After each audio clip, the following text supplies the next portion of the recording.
Hi, thank you so much, Lee. That's a really warm introduction. As Lee said, my name is Imogen. I'm absolutely delighted to be here on behalf of the YPF Trust to talk to you about partnerships in place. And that partnerships are a key mechanism for supporting children and young people in your area. So my sincere thanks to the MIA for giving me the platform and opportunity to speak to you all. Because while I'm talking about and focusing on partnerships at a local level, it'd be completely remiss of me not to acknowledge the relationship with the MIA, and the partnership at regional and national level is just as important, just about how we can collate and bring all and mobilise all those resources together for children and young people.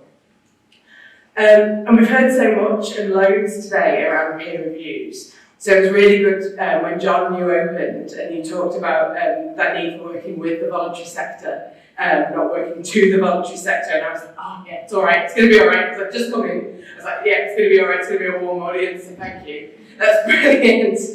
And I loved hearing from the South Gloucestershire example, because that real practical example of partnership and resourcefulness in action, as well as your honesty about the extra commitments that partnerships take. So I thought that was really powerful.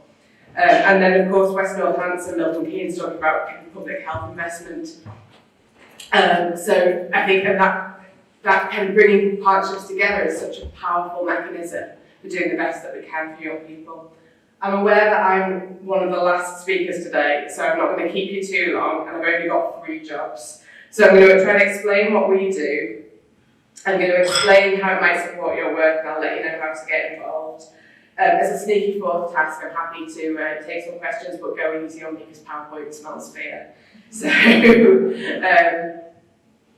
but anyway, my first job was to explain what the Trust does. And again, happily, the YPF Trust does only one thing. You know, we're as a charity, we've only been around for a couple of years, but we only do one thing. And we support collaboration in place for young people. And our theory of change isn't complicated.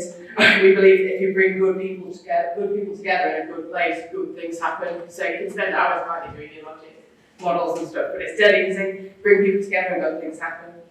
So we support a growing network of partnerships across England. We're in about 40 places. And as it says up here, we provide tools, resources, advice, neutral spaces, bit of challenge to emerging and brand new partnerships.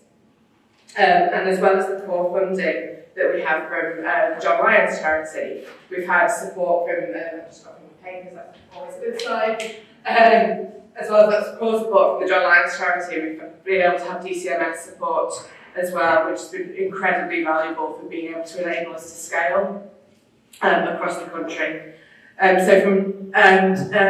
We are all over the country, which is really good. Look at what the CEO of the charity spent an hour doing last week. Nice little map there. But yeah, so we're in about 40 areas, so from very established young people's foundations in London and Manchester to emerging partnerships in Sunderland, Cornwall, and West Northants today. So, and areas that are just exploring the possibility of partnerships like Knowsley and Preston. And we provided a mixture of bespoke and standardised support to each level of partnership. And it's tailored, it's really tailored to what each area needs. So across those 40 areas, there isn't really a cookie cutter, there isn't a standardised approach, there isn't a licence. They all look very, very different, as you would expect, because you want to honour the work and the place that you're in. But they do all have shared principles and an explicit focus on supporting the sector. They all reject competition. So I loved that example earlier from one of the places where I'm thinking about commissioning, because we completely reject competition. Love that example that you brought in from the North East. I wouldn't take them on. With some shoddy commissioning, I wouldn't bother. So we completely reject the notion of competition in the youth sector, and we want to kind of mobilise resources and work together. So there's also this kind of, they're always kind of cross-sectoral organisations, and they're all locally established rather than like cookie-cutter national approach.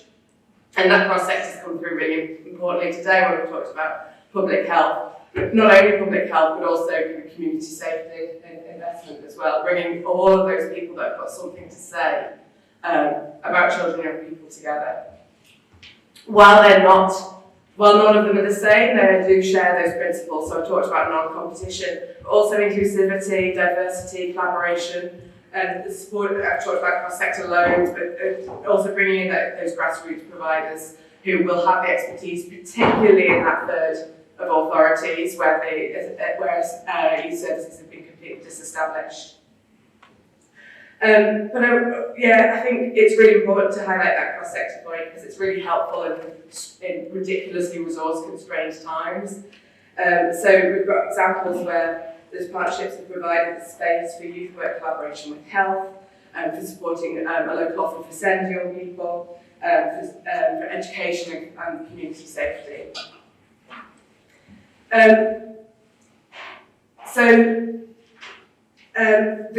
In terms of the support that we can provide, we're able to support with training and shared functionality, tools and resources. We can provide local support with quality assurance for new YPFs. We do loads of advocacy, we do loads of collaboration, we do loads of income generation work, and we work really closely in partnership, as Lee said.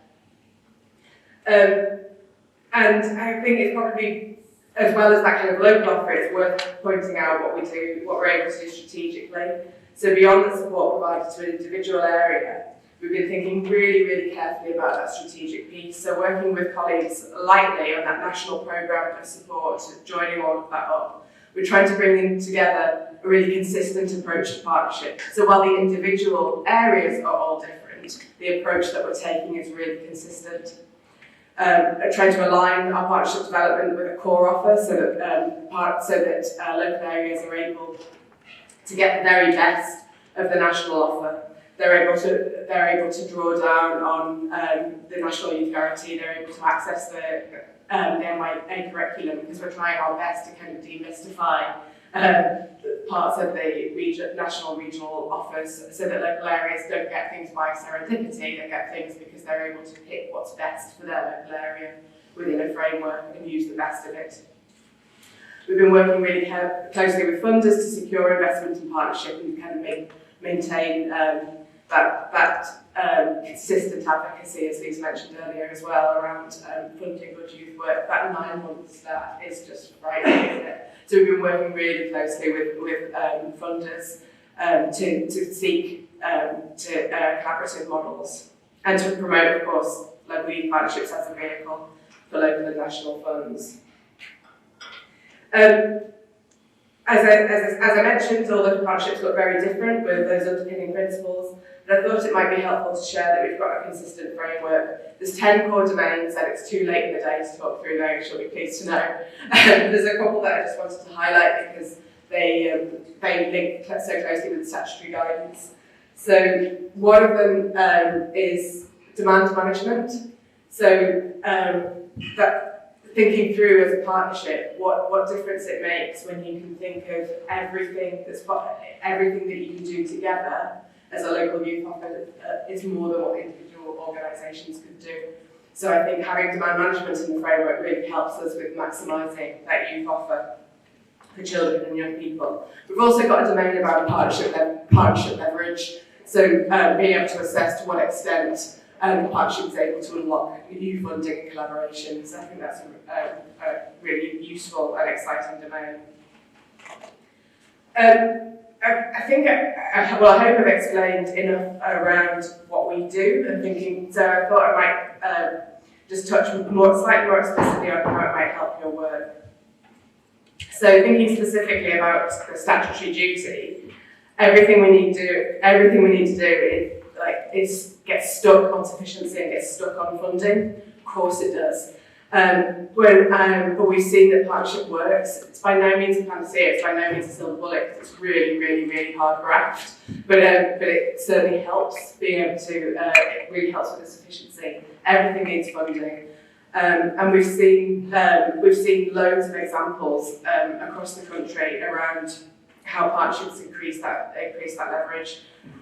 Bringing the private sector to the table has been incredibly helpful. In Young Westminster, they've calculated that for every £1 that they invest in the partnership, they're able to leverage another £4. which is a really powerful statistic. So that relatively modest investment in infrastructure enables so much more to be possible. Thinking about needs assessment and how critical that is within the statutory duty and the MIA's guidance. Partnerships have worked really well to be able to support young people to shape those local services, complete the needs assessment, really understand what's going on in their area. There's just insight that has just been lost over the last number of years, so it's been really, really helpful to bring partners together to complete that needs assessment, and then some strength assessment as well, as you would expect. And then we've seen partnerships do really, really well at that communications piece and creating one route for young people, families, local authorities, funders to engage with the sector. And really nice example in London, in the RCity website, where that offer is really clearly communicating. So really clearly meeting the statutory duty through all connecting together. So it's not complicated, which is lovely for the last presentation of the day. It's not complicated. Bringing people together really helps us meet that statutory duty. Doing so with independence, doing so with neutrality, bringing different actors together, we found to be incredibly powerful for children and people in the areas that we're working. We found that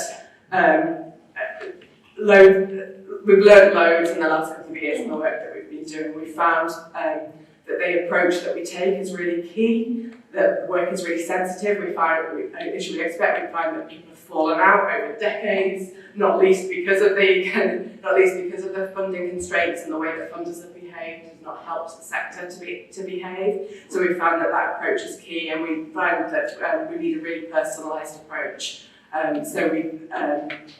Some patience is probably worth flagging.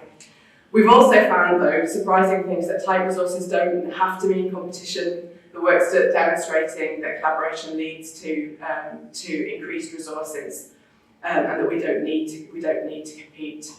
We've found that shared vision and principles are really vital, and that we need to.